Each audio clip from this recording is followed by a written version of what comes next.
Our family is incredibly close, and its closeness is typified by the fact that when you come out of a place of hardship, you draw closer to each other. My mum and dad always talked about going to Tasmania. Tasmania was one of their dream holidays. But my father was very focused on building his home, building his business. Like most people are, they want to achieve all the things before they actually decide to relax and enjoy life.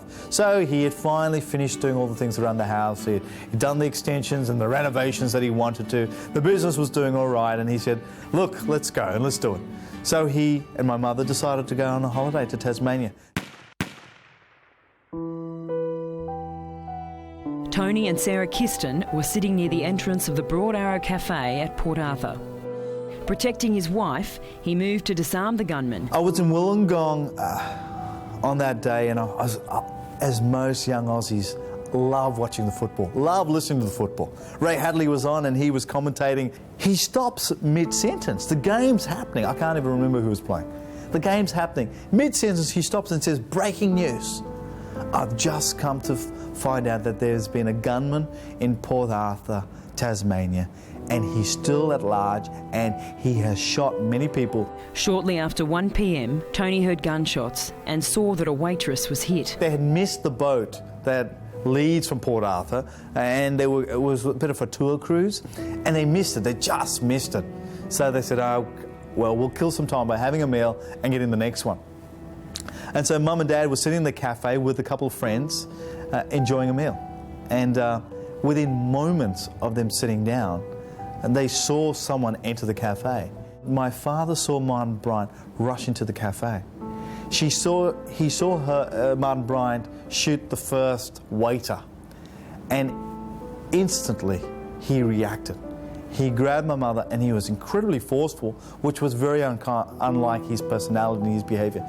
Threw her out of the cafe, literally threw her out. And then did something that even to this day I sometimes wonder and question. He raced back in. He could have saved my mum and himself that day by simply just kept on going. But he chose not to. Raced towards Martin Bryant. Martin Bryant saw him, swung around and fatally shot him.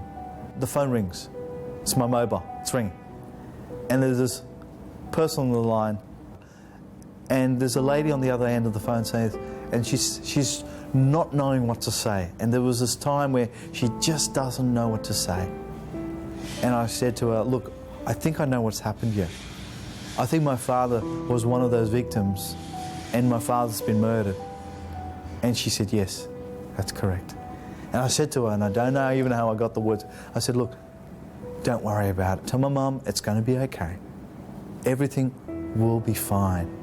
And so I rang my brother, said, don't do anything, I'm coming home. We went in and Adrian was there and I hugged him.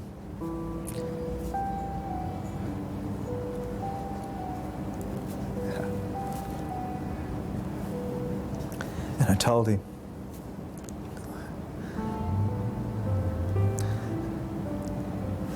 my father was no longer alive.